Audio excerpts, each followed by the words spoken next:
ఉపాధ్యాయ దినోత్సవ శుభాకాంక్షలు. సాధారణంగా మనం ఒక సత్యనారాయణ స్వామి వ్రతము, దాంట్లో ఉన్న కథలు, అదేవిధంగా వినాయక చవితి వాటి వ్రత కథలు, ఆ కథలకి ఎంత ప్రాముఖ్యత ఉన్నదో మనందరికీ కూడా తెలుసు.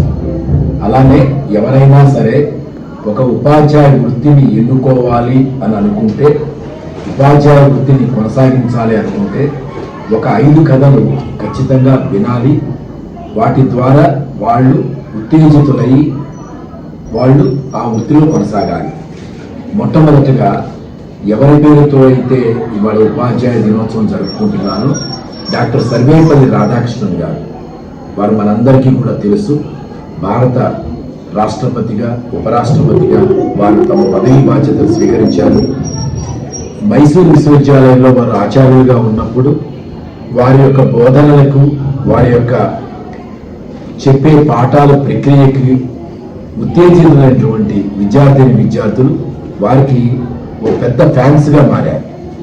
ఆయనకి ప్రమోషన్ మీద మైసూరు నుండి కలకత్తాకి ప్రమోషన్ వచ్చినప్పుడు వాళ్ళు ఒక గుర్రబగ్గి మీద మైసూరు విశ్వవిద్యాలయం నుంచి రైల్వే స్టేషన్ తీసుకెళ్తున్నటువంటి ప్రక్రియలో పురవిధుల్లోకి రాగానే విద్యార్థులు ఆ గుర్రాలను తప్పించి వేశారు. అందరూ చూస్తుండగానే మెడల మీద ఆ గుర్రబగ్గి యొక్క కాడిని పెట్టుకొని తమ ప్రియతమ గురువుని రైల్వే స్టేషన్ వరకు తీసుకెళ్లారు. అంటే ఒక గురువు యొక్క స్థానం ఎలాంటిదో మీరు అర్థం చేసుకోండి. ఇది మొదటి కథ. రెండోది వచ్చేసరికి భారత స్వాతంత్ర సంగ్రామం జరుగుతున్నప్పుడు, ఉద్యమం ఉధృతిగా ఉన్నప్పుడు, స్వతంత్రం వచ్చేస్తుందేమో అన్నటువంటి ఉన్నప్పుడు బాలగంగాధర్ తిలక్ని కొంతమంది విలేకరులు వాళ్ళు అడిగారు. ఏమనంటే, ఇప్పుడు భారతదేశానికి స్వతంత్రం వచ్చినట్లయితే మీరు రాష్ట్రపతి అవుతారా, ఉపరాష్ట్రపతి, ప్రధానమంత్రి పదవిని స్వీకరిస్తారా అంటే ఆయన చెప్పినటువంటి సమాధానం, రాష్ట్రపతులను ప్రధానమంత్రులను తయారు చేసేటువంటి ఉపాధ్యాయ వృత్తిలోనే కొనసాగుతానని.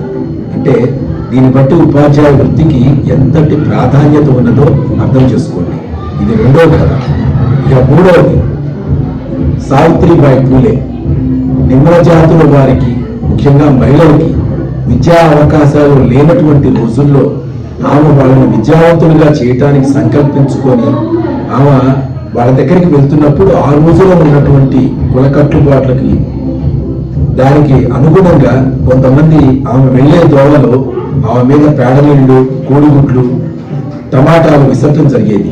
ఆమె చేతికి ఒక సంచి ఉండేది. ఆ సంచిలో ఆ పాఠశాల చేరిన తర్వాత సంచిలో ఏముండేదంటే ఇంకో చీర ఉండేది. ఆ చీర మార్చుకొని తన విద్యార్థులకి ఆమె పాఠాలు చెప్పేది.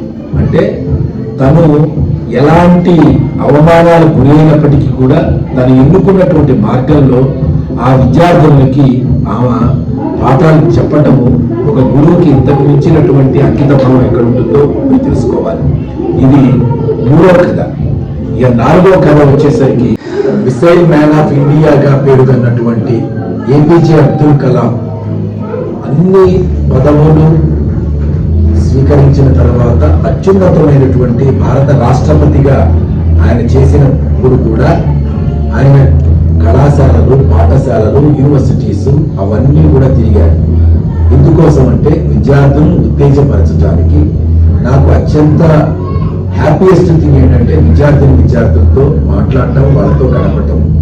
ఆయన ఆకర్షణాల్లో కూడా అస్సాంలో ఒక యూనివర్సిటీలో మాట్లాడుతూ ఆయన ఛాతి నొప్పితో ఆయన మరణించటము ఉపాధ్యాయ వృత్తి మీద ఆయనకు ఉన్నటువంటి మక్కువను తెలియజేస్తుంది. అంటే నేటి ఉపాధ్యాయులు పేరెన్నికగన్నటువంటి ఉపాధ్యాయులు కానప్పటికీ కూడా ఉపాధ్యాయ వృత్తిని అమితంగా ప్రేమించినటువంటి ఏపీజే అబ్దుల్ కలాంని నాలుగో కథగా మనం చెప్పుకోవచ్చు. చాలా మంది ఉపాధ్యాయులు పాఠశాల యొక్క అసెంబ్లీ జరుగుతుంది అంటే దానికి వెళ్ళకపోతే ఏం జరుగుతుంది అనుకుంటారు. కొత్తగా ఒక ఉపాధ్యాయ వృత్తిలో ప్రవేశించినప్పుడు పాఠశాలకు తరచుగా ఆలస్యంగా రావటాన్ని గమనించినటువంటి ప్రధాన ఉపాధ్యాయుడు ఆ యొక్క ఉపాధ్యాయుడితో చెబుతాడు, నువ్వు అసెంబ్లీకి తప్పనిసరిగా రావాలి, నేను తరగతి గదికి వస్తున్నాను, పిల్లలకి పాఠాలు చెబుతున్నాను, నేను అసెంబ్లీకి రాకపోతే ఏం జరుగుతుంది అని అంటాడు ఆయన. అయితే అసెంబ్లీకి వస్తే పాఠశాల మొత్తాన్ని ఒకే చోట చూడటం జరుగుతుంది. ఉపాధ్యాయుడు క్రమంలో ఉన్నటువంటి సృజనాత్మకతను తెలుసుకోవటం జరుగుతుంది. అంటే ఆయన హాజరైన తర్వాత ఆయన తెలుస్తుంది అసెంబ్లీ యొక్క అద్భుతం ఎలాగో.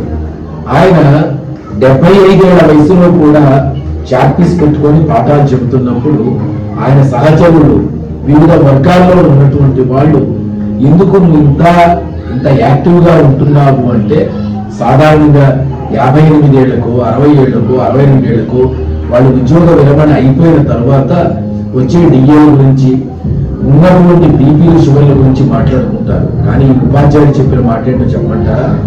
ఎప్పుడైతే తరగతి గదుల్లో ఆయన పాఠాలు చెబుతున్నప్పుడు పిల్లల్లో భవిష్యత్తు వైపు చూపించగలిగినప్పుడు ఆ భవిష్యత్తును ఊహిస్తున్నటువంటి బాలబాలికల యొక్క ఆ తేజస్సు ఈ పాఠం చెబుతున్నటువంటి ఉపాధ్యాయుడి మీద పడుతుంది. కాబట్టి నేను ఇప్పటికీ యవ్వనంతో ఆనందంతో ఈ ప్రకాశంగా ఉండటానికి కారణం నేను ఉపాధ్యాయ వృత్తిలో కొనసాగటమే. ఆ చెప్పినటువంటి మహానుభావుడు ఆంధ్రప్రదేశ్కి ఐఐటి పితామహుడుగా చెప్పుకున్నటువంటి చొక్కా రామయ్య గారు. అంటే ఈ 5గురు కథలు తెలుసుకున్నప్పుడు ఉపాధ్యాయ వృత్తి యొక్క ఉన్నతి ఎంతటికో తెలుస్తుంది. కాబట్టి అలాంటి ఉపాధ్యాయ వృత్తిలో మనమందరం కూడా గర్వంగా భావిస్తూ భారతదేశ ఉన్నతి మన యొక్క భుజస్కంధాలలో ఉందని, దాన్ని మనం చిత్తశుద్ధితో ఇచ్చినటువంటి కార్యక్రమాన్ని పూర్తి చేయవలసిందిగా చెప్పుకుంటూ మరొకసారి అందరికీ ఉపాధ్యాయ దినోత్సవ శుభాకాంక్షలు. సాయిరామ్.